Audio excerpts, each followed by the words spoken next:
Well, hello everybody. Since I can't be on the boat the upcoming weeks, I wanted to take the opportunity to share with you some outstanding questions and considerations I have regarding this project. I wanted to touch base with this lively and above all, very useful community. I've already learned so much from you guys and I've shared the information so that the intent of this channel has reached its full potential already. I'm using the time that I can't spend on the boat ordering my supplies, planning the next approach and pondering the next steps.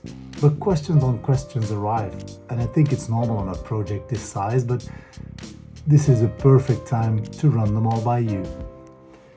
If you have experience or knowledge on any of the following items, please do not hesitate and leave me a comment or reach out to me via mail.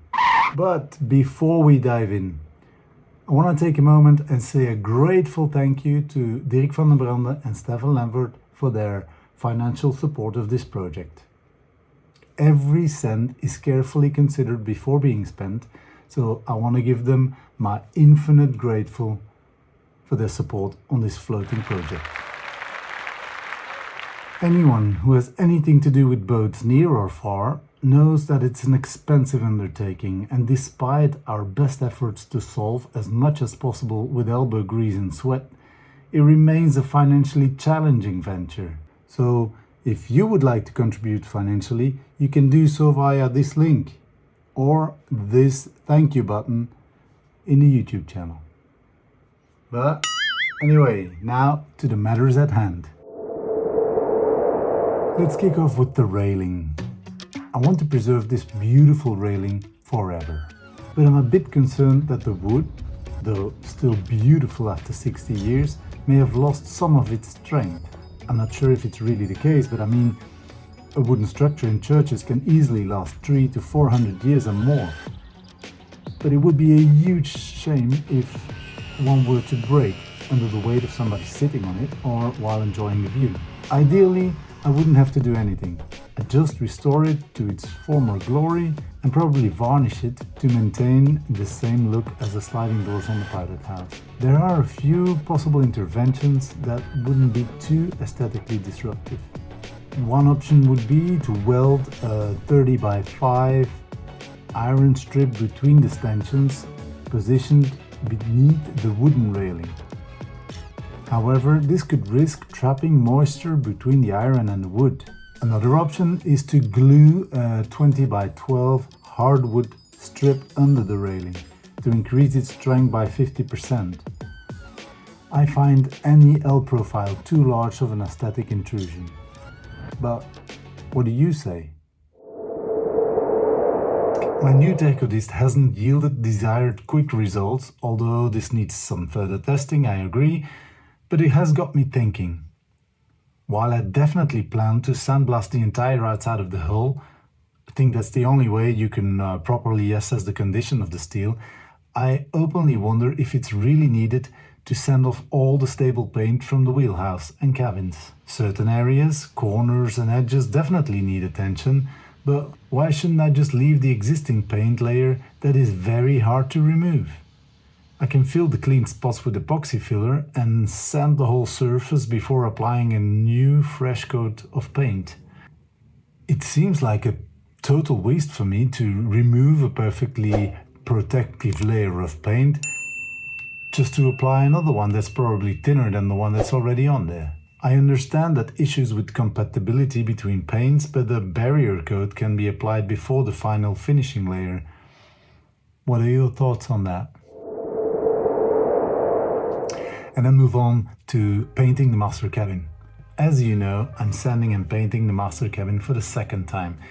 The cause is now well known. Thanks for that, community.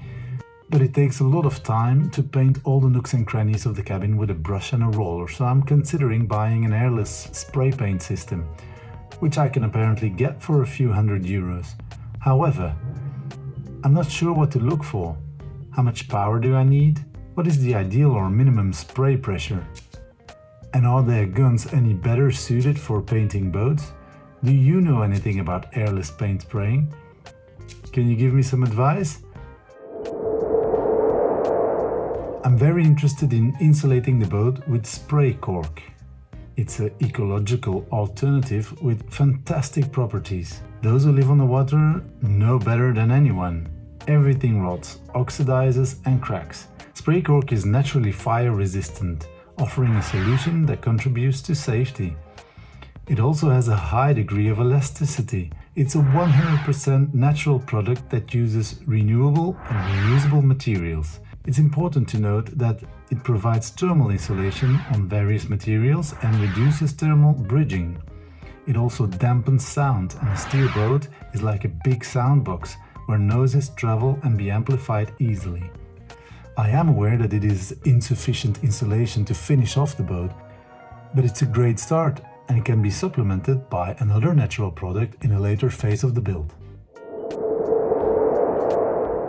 And then the side decks. Now, I haven't found a suitable solution yet for the side decks, and the company Sika, the least cooperative company I've ever worked with in this endeavor, they suggest Sika Floor 352ST without any further explanation. Has anyone here had the experience with this? Is this indeed the product that I need? Are there any alternatives? I'm looking for a product that I can apply by hand, shape and create the perfect drainage slope, and that hardens completely, so that I can apply the teak side decks afterwards. I have considered using lightweight leveling compound, which seems like a perfect application, followed by the waterproof layer on top of it, because the leveling compound isn't waterproof on its own and it could potentially allow moisture to seep into the underlaying steel. But perhaps these steps are unnecessary. If there's a product out there that can achieve both in one application, please let me know. I haven't found the right solution yet. It might be too early to tackle this now, but I thought I'll give it a try anyway. The primary propulsion will not be wind, everybody is aware of that.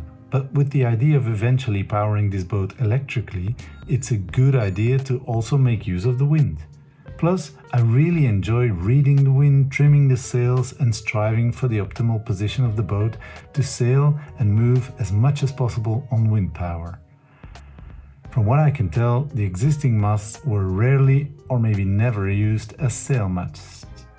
I did find 2 sails on the boat though, so the idea was there.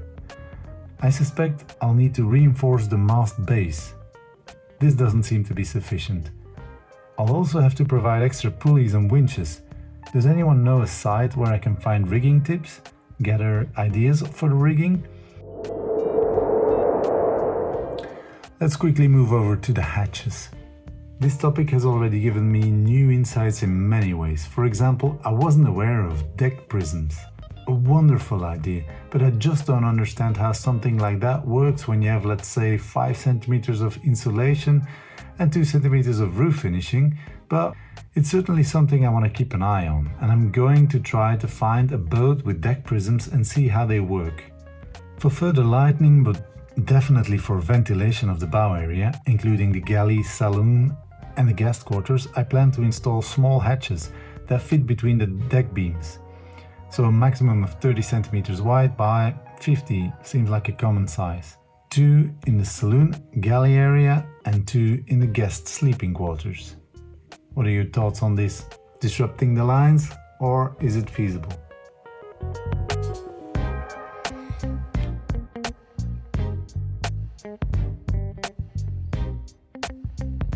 Well, my friends, that's it for now. I hope to be back on the boat very soon to give you some informative, diverse and funny new footage. So until that day, I'll be looking very much forward to your ideas, your comments, your propositions. Give it to me, send it over. I'm waiting. See you soon. Bye bye. Ahoy.